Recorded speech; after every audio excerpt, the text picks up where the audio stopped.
So hi everyone, and welcome again to the Co-Innovation Hub Partner Talk series. Today we will be speaking with LookAI Ventures. LookAI Ventures is the first investment fund in the Czech Republic focused exclusively on early stage AI startups. So I'm really excited to be having this conversation today because I know AI is a really fascinating technology that has really exploded into mainstream discourse over the last few months. So, Angelo, can you start off by introducing yourself and give me a little bit more insight into your venture fund and how it's structured? Sure, absolutely.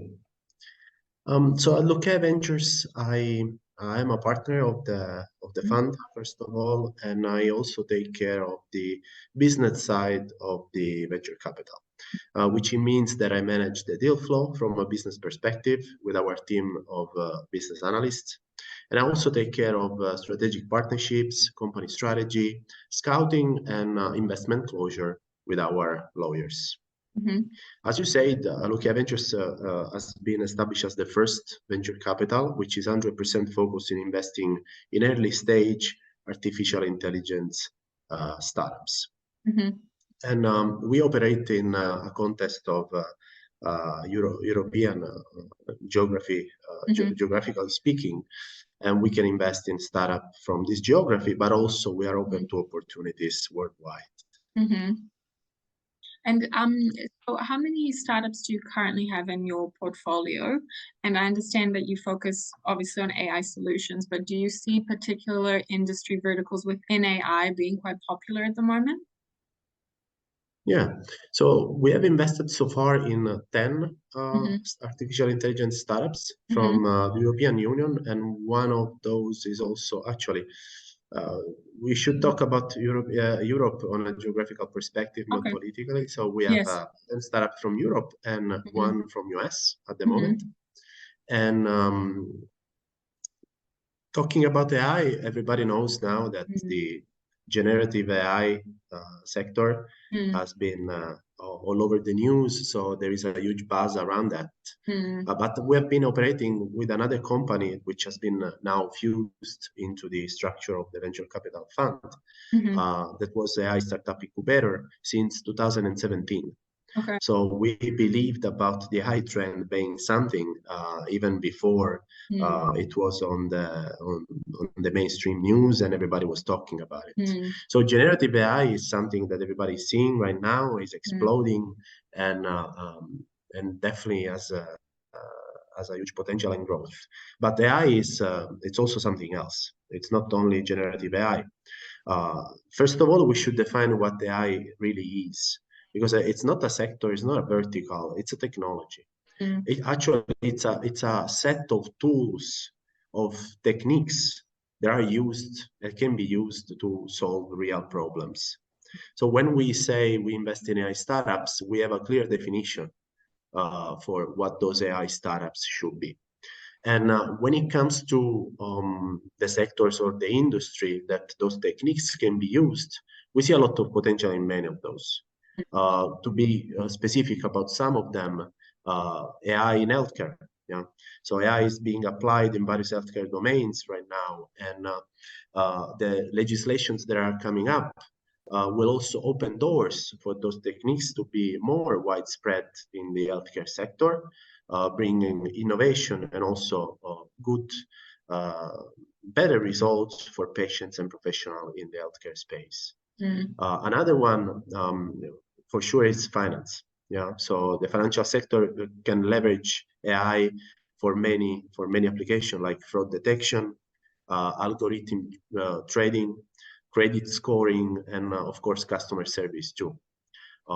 Then industry and manufacturing can also benefit by AI because robotics and AI integration are being integrated more closely, leading to a better development of robots that can also perceive, understand, and interact with their environments, manufacturing environments, for example, more intelligently. Another trend that lately has come up is AI for climate and sustainability. So the energy sector and environmental sector is also one of those. But we don't have to forget that AI, it's all about data. So whatever sector that is collecting and using specific data sets There are not of publicly available. There is a lot of value in those data, and AI can be the tool that the professional can use to exploit value for their work. And Maria, jumping back on what we do with the VC, we define ourselves like industry agnostic. We invest in early stage, so it means pre-seed and seed with ticket of 250,000 average. And we can also then follow up with tickets up to 1 million. Which means that for the startups that we have invested in our portfolio, that we will invest in our portfolio, we also reserve a bunch of cash for them to grow faster at the next stages, which we want to participate after we have invested in early stage. As I said before, we are focused on European startup, but open to opportunities worldwide. And we are a private money fund, which is operating in a highly regulated framework, which is the CCAF type of. So just to underline the way we work for the audience. So what would you say are some of them the major benefits for startups to work with your VC comparatively to maybe sort of other VCs that focus on that market or that technology rather?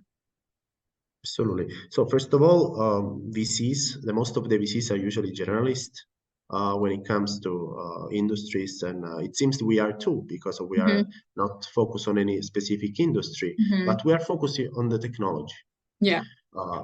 So this is where we can exert the most of the value, because we have a team of experts in-house that work with our startups after we have invested, and even before we have invested, taking care of the product development and of the implementation of the AI techniques for scalability and further growth. So one of the major benefits is that for sure we are not leaving after we give the money to the startup, but we are supporting them on the technology side. We even dedicate one resource per project that is taking care on a monthly basis of the product development when the funders, of course, need that, and according to the level of maturity of the product. And also we support with different type of business development activities, opening doors with clients, making introduction, preparing the startup for the subsequent rounds of investment, opening our network of VCs and investment partners. So there is a whole bunch of benefits that that we can propose. Are there any interesting startups you could highlight for us that you currently, or rather some interesting projects that they're working on? Absolutely, we have actually quite a bit of interesting startups. Lately, we have invested in a startup from UK, for example, that is operating in a very specific field, which nobody knows what it means, but this thing is called rotoscopy. Definitely don't know what that means. But it came up to my mind because we can actually see right now I'm using a blurred background. And if I use, as you can see my hand, it's not exactly well shaped. If I have a fake background, you can see that the contours of my hands or my hair are not perfect enough. Because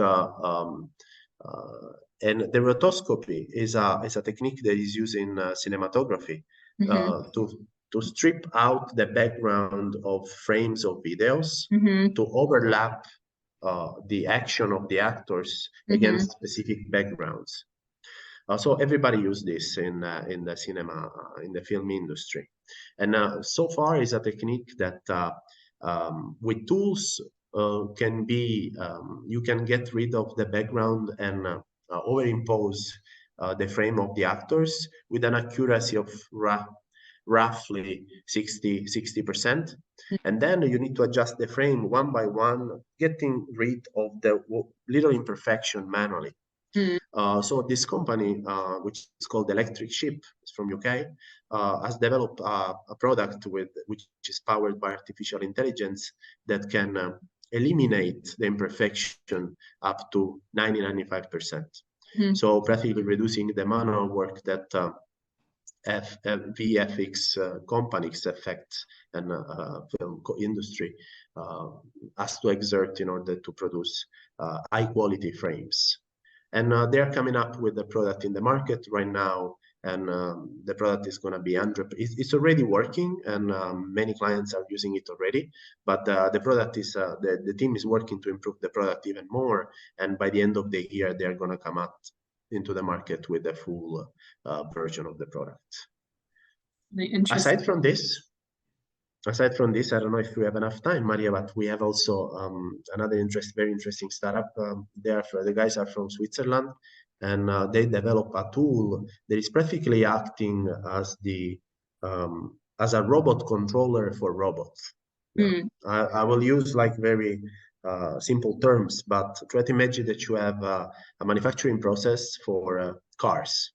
So, for example, you have Fiat in Italy.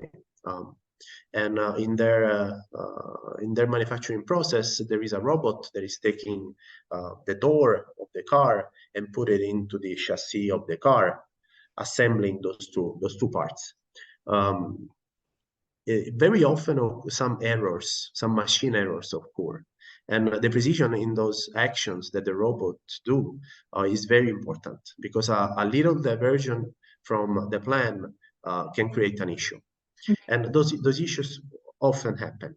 So this tool that a company called vSense has developed deploy a camera plus a software that is working as the brain, and the camera is working as the eye, that is checking what the robots in the manufacturing process are doing, trying to recognize what are the root cause of the machine errors.